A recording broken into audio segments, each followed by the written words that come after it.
So, hi girls and welcome. I would like to introduce a very, very special man in my life, Mr. Toby Wilson. He's very kindly offered to give us some time today. So, um, it's all yours, Tobes. Off you go. Thank you. Hi, everybody. Hopefully you get a bit of value out of the next sort of 45 to 60 minutes. I have my rampant 18-month-old running around the background, as you can hear, and we're moving tomorrow, so it's a little bit chaotic up in our house at the moment, but I'm sure you all understand. So, because I just wanted to start a little bit today around, I guess, why should you listen to some dude with a beard in a singlet in Singapore for the next 45 minutes? So look, I grew up in Bendigo, it holds a very dear place in my heart. But it took everything I had to sort of get out and to sort of to grow and to get to where I am today. And I think, to be honest, a really big part of that was my sales training and my experience in doing direct marketing. I think that's what that's what it's still called. Maybe I'm showing my age. But I think my sales skills that I was taught on the job have truly made a massive difference to my life. So, whether or not I got, I got pretty high up in my multi-level marketing company, and it's just an amazing vibe. It's a really positive vibe, and I really do owe my life to it. So, it's super exciting to be able to talk to you guys, because it's almost like being able to go back in time and talk to me.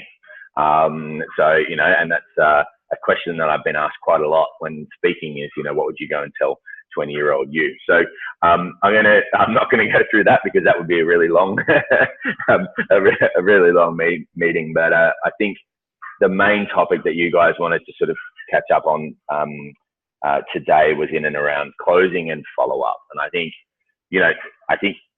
it's obviously extremely important, because if you don't close, you don't sell. That's it. Otherwise you're just talking, right? So, but it's not always about being, a brutal closer. There is absolutely, there's minutia in and around closing, and it's a true art form. Amazing salespeople, and this is the thing, they're hard to notice because you just don't know that you're buying from them, So, one of my mentors used to say that he doesn't sell, people just buy from him. So I think, there are a couple of different methods. I'm going to run you through them today. But I think, there's a couple of things before that I probably want to warm up, because if you just walk up to somebody and go, hey, buy this shit, which a lot of inexperienced salespeople will do, hands up, I did it.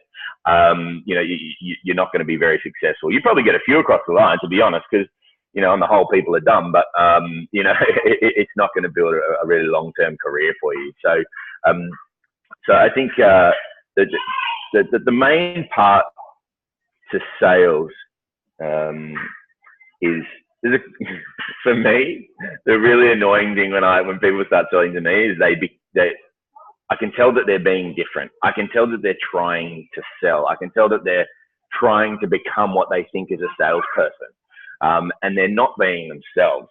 And ultimately, that instantly leads to distrust. So, especially with you guys. So, you guys it was quite different for me, because I was a door-to-door salesman. So I was walking in cold to people that hated people like me. So, it was, industrial areas in the middle of Bayswater, and, backblocks of New South Wales, and all that sort of jazz. So, people that actually did hate salespeople, especially door-to-door salespeople. So it's a little bit different for you guys, because you're speaking to warm people. You're speaking to your friends and your family and your network, and it's a much warmer intro, I guess. Still though, I mean, and I even saw it with Holly, right? So I've known Holly her entire life. I held her when she was 5 minutes old, and I know Holly, sort of inside and out. And I think when she started to talk to me about the product, she became a salesperson. And she lost all of that warmth and all of that sort of confidence and stuff that was Holly. And not massively, Holly, I'm not giving you a kick here. I'm merely just giving you an example, is that, don't become something else. People don't want that. People don't want salesperson Holly on the product, Holly, or Peter or Heather. And I don't know if Lauren's joined or not. I'm not in view of that. But people don't want that salesperson. They just want, if you've got something that meets some of their needs, then that's a really easy transaction. And it's not something that you should feel unconfident about. And it's not something you should feel uncertain about. And it's unless you don't believe in the product. Okay. So, or you don't believe in the need. There's two things there, right? So I think and it's a very long-winded way of sort of, saying that the intro is the most important part to your pitch. So I think, so if you go from normal person Holly to full salesperson Holly with one of your friends or your close network, they're going to smell a rat straight away. So you need to make sure that you're being yourself and don't try and be anything else. The next part of, I guess, the pitch and bringing up towards the close is obviously that fact finding part, that little question, little short story, whatever you want to call it, to try and find out what this person's trigger points are. What are their requirements? What are their needs? If you launch into a massive script straight away, you're just like you're just like everybody else. Sorry, I'm a little bit sweary, guys. I hope that doesn't matter. So I think, it's make sure you don't become anybody else and somebody else. Make sure that you lead with questions in and around what that person needs and what are their requirements. Okay. And there's going to be multiple ones. Okay. So, I don't know your entire pitch. I'm just reading Holly's note about my sweariness. Cool. Thanks, Hol. There's going to be different needs. I personally I got an infection last year, which is called mycoplasma, and I had it. I had 3 rounds of it, and it's basically walking pneumonia, and it led to me landing with chronic fatigue, which was really rough because I went from being able to ride my bike for 120 Ks non-stop to not being able to walk up the stairs at my house. So, which is really rough. And I think I've had to go through a bit of a fact-finding mission to work out what my body required. And guess what? It turns out it's, more fruit, more veg, more potassium, more calcium, more zinc, more magnesium, and all these sorts of great things that I guess the product delivers. So that was my anchor point. I didn't buy from Holly because she's my sister. I bought because I did a little bit of research, and it seemed it met my needs. Okay, but it wasn't about that. I think the close that Holly used on me was a very soft, indifferent close. And we'll go through the 4 different types of closes in a little bit. But I think, it's not always going to work that way. I knew I had a requirement, and sometimes you need to pry that out of people. So, number 1, don't become a salesperson. Okay, don't change who you are, because who you are is just perfect. Number 2, don't lead with the product, lead with them. Okay, and don't just ask the question to ask the question. Ask the question and listen. Okay, you've got 2 ears and 1 mouth for a reason. Okay, that is the ratio that they should be used in. Okay, I think, once you find out what people's hooks are and what their desires are, then it's time to start working on your closing. Now, there's, like I said, there's 4 different types of closing. I don't know if Holly shared a document with you. Did you, Holly? I can't hear you actually. Why can I not hear you? No, I don't think I. Okay, not a problem. Cool. I can hold it up. So to the camera. Oh, no, actually, no, fine. I'll just talk through it. I'm over here. You're good. So guys, look, there's 4 different types of closing. Assumptive closing, which obviously, as it sounds, is pretty much, to be honest, that's the mega confident close. Okay, so that's the one that you're going to bust out if you just know that it's done. People have got a need. It fits with the product. You've got that they've got a friend that uses the product as well. It's hot. You just bang, close it, done. Don't waste any more time. Okay. The alternative, the second one is the alternative close, and you're giving people an option here. Now, I think for you guys, and correct me if I'm wrong, but it's sort of a 4-month thing, or that kind of jazz. And I get that because it takes time to bed the product into the body and all that sort of jazz. Plus, much better getting somebody for 4 months than 1 month, whatever. But the alternative close is giving people a win-win for you situation. So, look, would you like to try? Is it going to be 4 months or 8 months? Or is it just option A or option B? It's not option A or option nothing. Okay, so it's a win-win for you. It's either a really big win or a smaller win versus being a yes or a no. People still feel like they have an option, and they still feel like they're making their own decisions, but ultimately you're winning. So, and you see it a lot of the time in retail, where they'll put the price slightly up, discount it slightly, and then come in and get this sale. You're not getting it any cheaper. You just think you are. But you could have had it at this price, but now you're getting it at this price. So you're actually, either way, you're going to buy it. Okay. And either way, they're going to sell the product to you, but they've given you an option, or at least given you a differential. Okay. I think that the sneakier one, and this is, the trial close is the third one. And it's where you start to plant, and this is definitely more of a psychology play, but you start to plant and change their demeanor, and change their client's demeanor by asking them definite questions that they answer yes to. Okay. Hey, buddy. So you've got to get them saying yes as often as possible. Okay. So,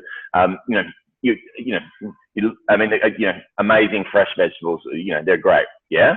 Everybody loves feeling good. Yeah. How good, you always feel good after a run. Yeah. All that sort of jazz. So, it's asking questions. How good is a Bunnings sausage? Yeah.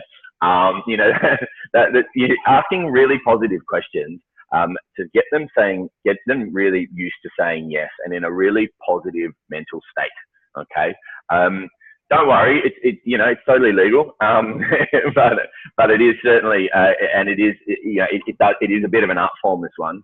But I think, and then ultimately when you get to the close, is that, look, let's just get you started, yeah? And they've said yes so many times because you've been doing it. They're like, yeah, let's do it, So I think that one is something that you can really start to weave in from the get-go. And I think, the no word you really don't want them saying at all. Okay, so and that's where the art in this comes in, is that throughout your entire pitch, you're trying to never let the client say no to anything.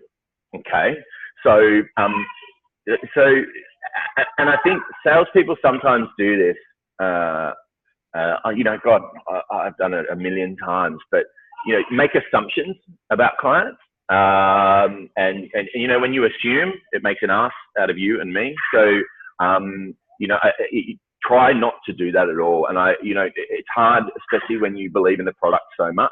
And once you've been selling a long time, you think that you've got a good read on people. You don't always, but as soon as people start getting that start saying no, and you don't understand them, there's a disconnect, and it can lead to distrust, and it can ultimately lead to losing the deal. So try and say try and get them to say yes a lot. Try and ask them lots of positive questions that end with a yes. And the trial close is certainly probably the trickier one of the lot. So the other one, and I guess this is kind of a last resort. This one. So you know, I think. Hey, buddy.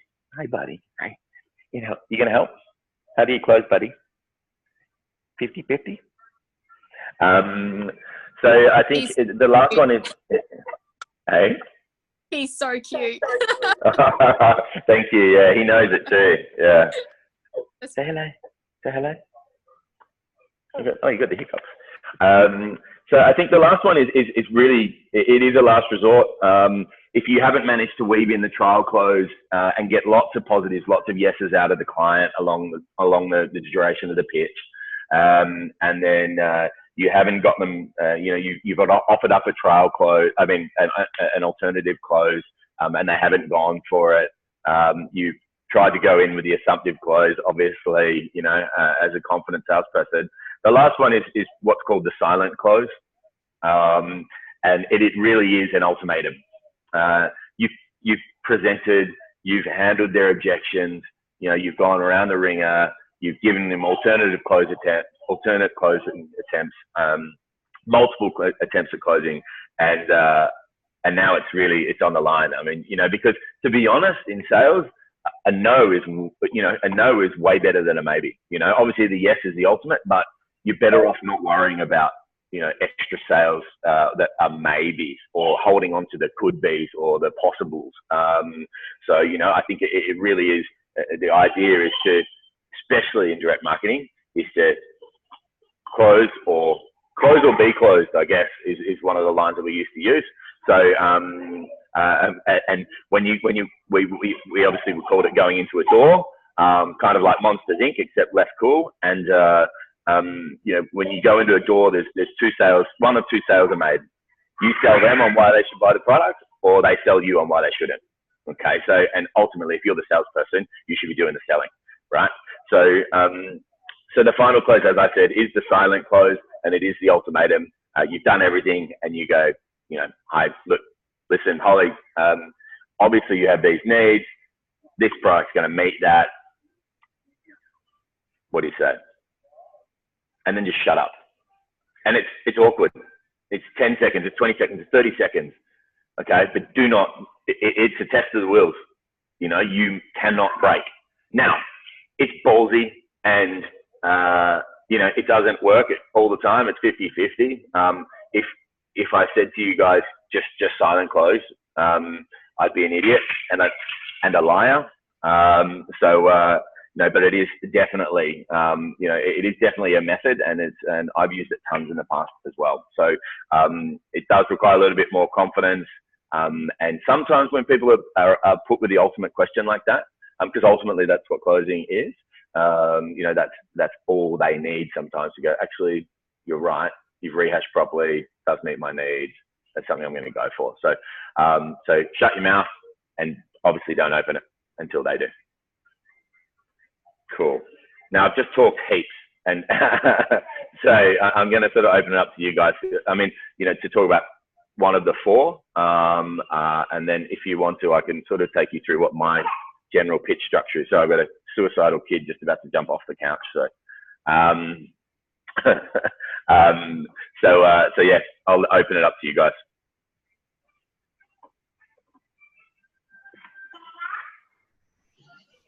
Any questions, girls? I'm like having my mind blown here, but it's all good. I was just, no, I'm very much processing all of that at the moment. Do you, okay, James, have, I'd obviously love to hear about the structure of your pitch. So, I mean, if you have any direct questions at the moment, I think it'd be awesome for you to hear you go into that. Okay. All right, cool. So, you know, this isn't, you know, this isn't the be all and end all, but it's certainly, I mean, you know, I think my sales, my sales past or history. I mean, I used to run restaurants. I used to run the Match in Bendigo, and I had a lot of my customers saying, "You should be a salesman. You know, you're a great people person," and all that sort of jazz. And I was like, "No, whatever. I love hospitality." And I moved down to Melbourne, and and really hated my job in hospitality. So it turns out I just loved the match.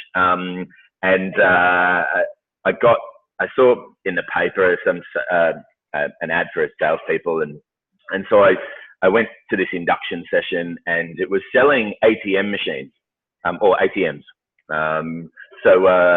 And door to door in Melbourne, and I was 22.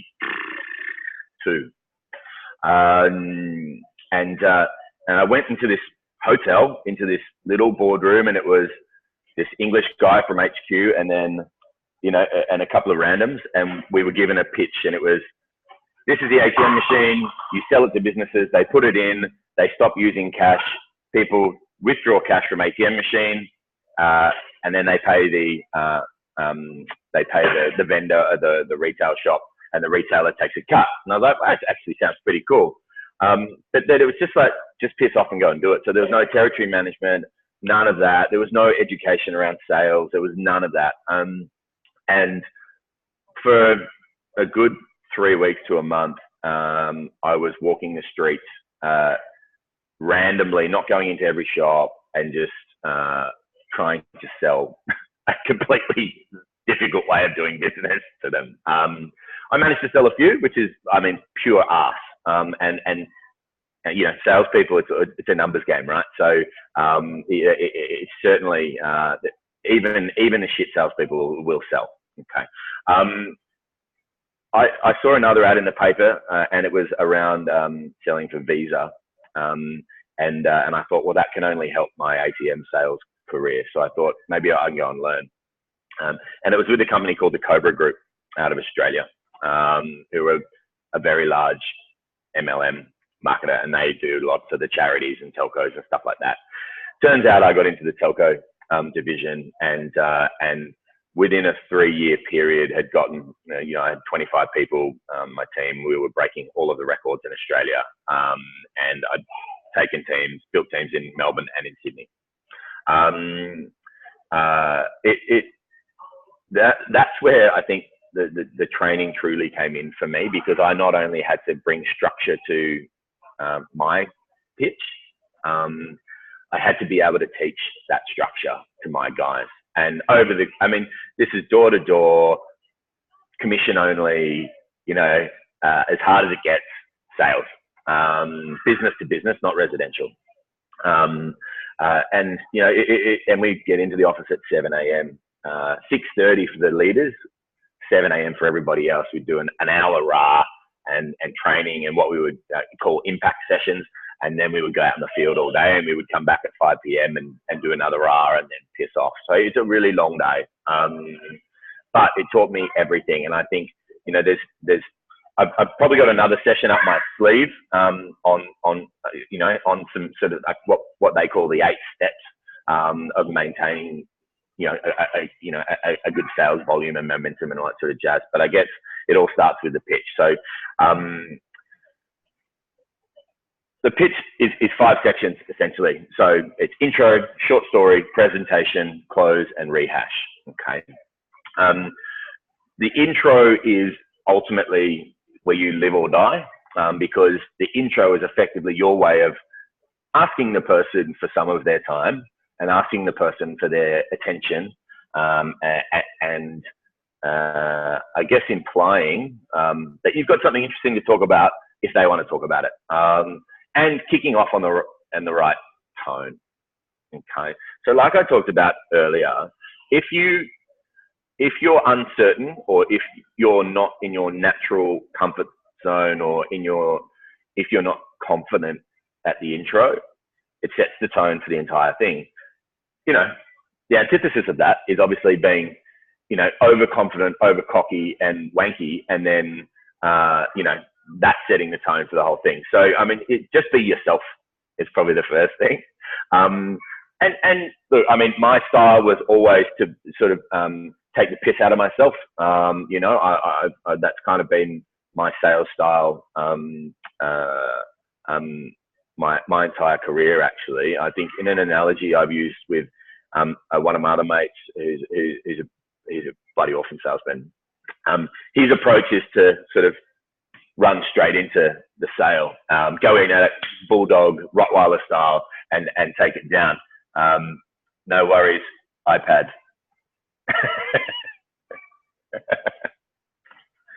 No worries. See you, mate. So I think, but my sales style was always to sidle up alongside people, have a chat to them, and then slowly ask them to pull over to the side of the road to make the deal, versus hitting them head on. So mine was always a bit softer and friendlier. And, I always, I'd rather it be that way, because that's kind of my style. That's my personality anyway, So make sure that intro is on point. You've got 10 to 15 seconds effectively to be given the time of that individual, and to also set the tone for the rest of the conversation and the pitch. Okay. And the second part, I guess, is really, quirky intro, a little bit funny, set the tone, be yourself. Then I think the short story is ultimately, I guess, a little bit about the product, but really short, quick, and try and make that story relevant to that individual. When I was selling, I was selling in a suit, but a lot of the times we would go to industrial areas. So, I'd be selling to guys in overalls or just work kit, or high vis or whatever. So a suit walking into that kind of environment, it is ultimately already going to be a little bit awkward, and they're already thinking, who is this tough bag, right? So, pen pusher, soft hands, all that sort of jazz. Thankfully, I could pull on my inner tooling and be able to, how you going, mate, and change, I guess, assimilate a little bit to that person, and just let them know that I'm absolutely definitely on their level, and give them a short story about my product and what I was selling, which was phones and stuff like that, and SIM cards, AAPT and Vodafone, all that sort of stuff back in the day. Give them a quick short story about, why I thought the product was going to be awesome for them. Okay. The next part is that sort of judging on that short story, I guess. And so with you guys, that short story is in and around the product, and if they're a mum, or if they're young and healthy, or if they're a little bit older and looking for some energy, or I'm sure you guys have different trigger points that you've got in the bank, in the mind bank. But I think that short story should be tailored around that for them. But it also ends on a question. Okay, and this is the most important part. Okay, you've made them smile. You've got on the same level as them. You've told them a really quick little quip around, I've been doing a lot of this recently, for people who are looking for more energy, or I've been doing a lot of this recently for people who are just starting to get back in the fitness train. I've been doing a lot of this recently for mothers who are just looking to sort of, get their body back or whatever. How are you doing with your energy, or how are you doing with, is it, but maybe that's a bit direct, to be honest. I'm sort of running off the cuff here, and I don't want you to run off and go and start, ruining deals or whatever. But I think, what you're trying to work on is trying to get out of these people is, what are you going to sell to them? And what do they want to buy, or what could they potentially buy?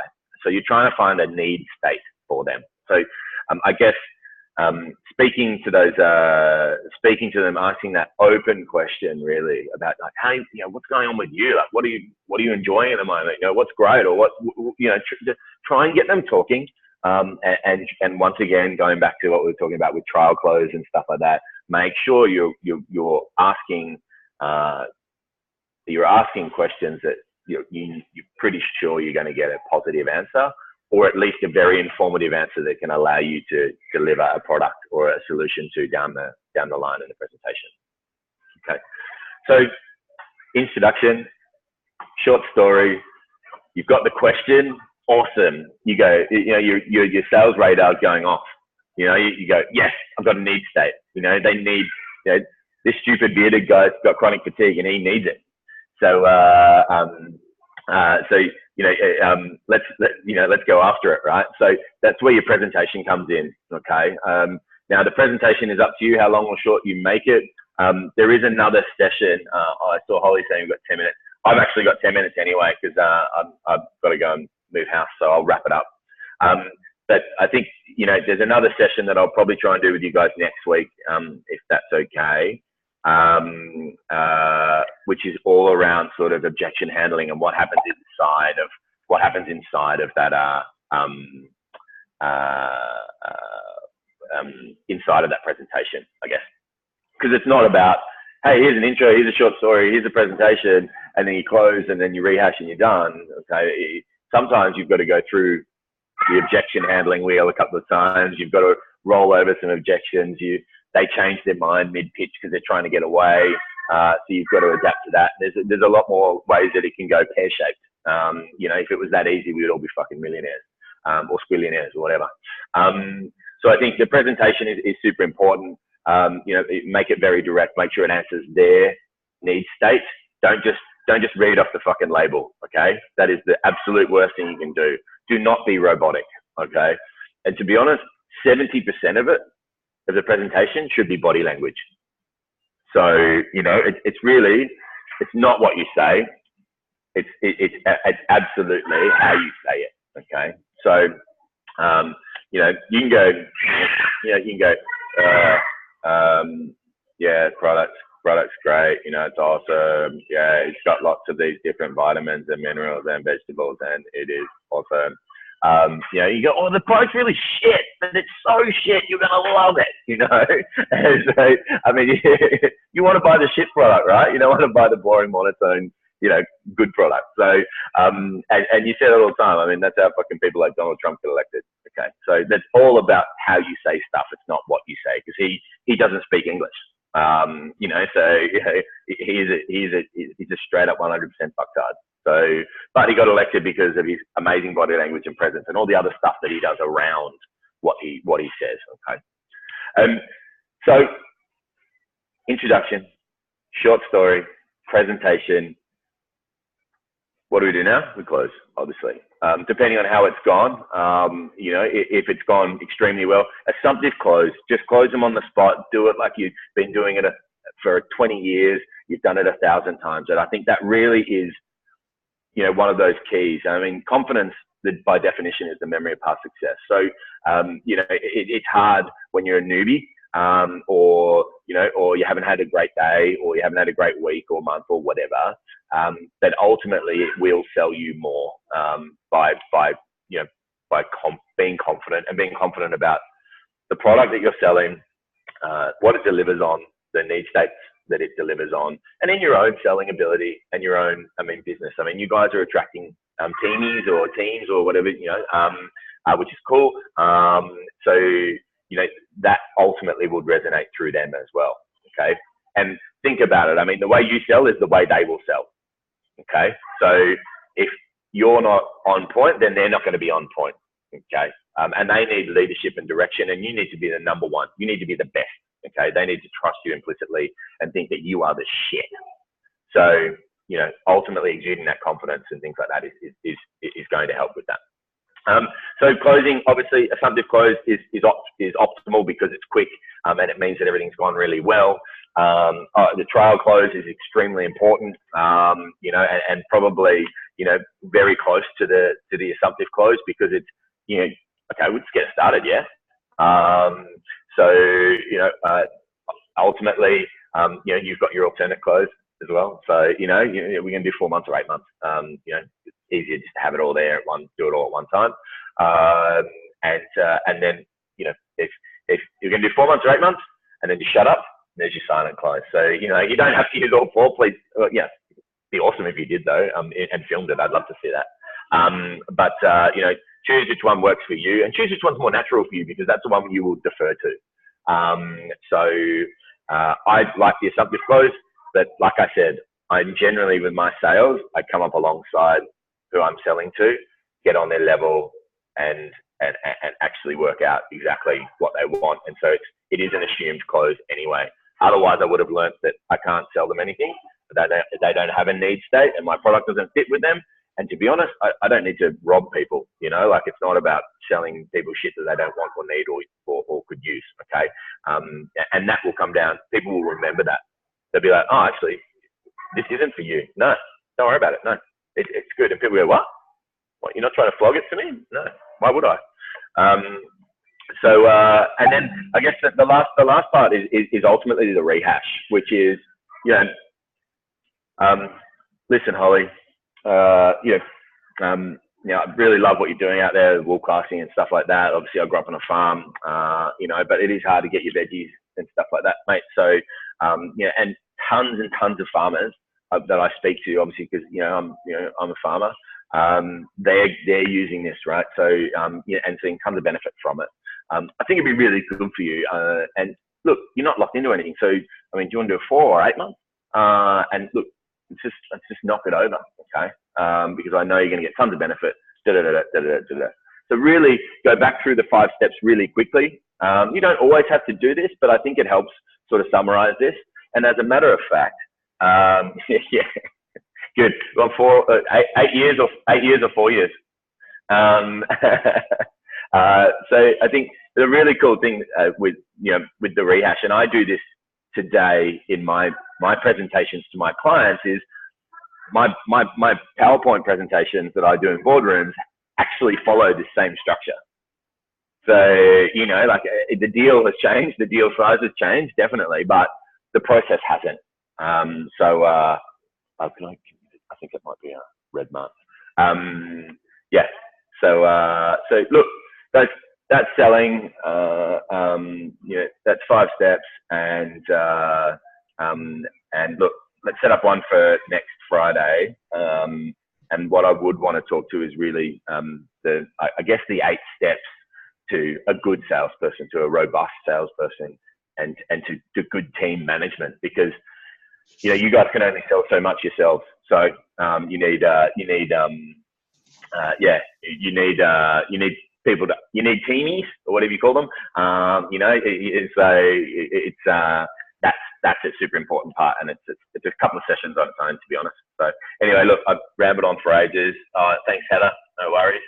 And I guess if we can probably, I don't know, next Friday I'm actually flying to Thailand, but I think it's in the afternoon, so we could probably do the same time next week.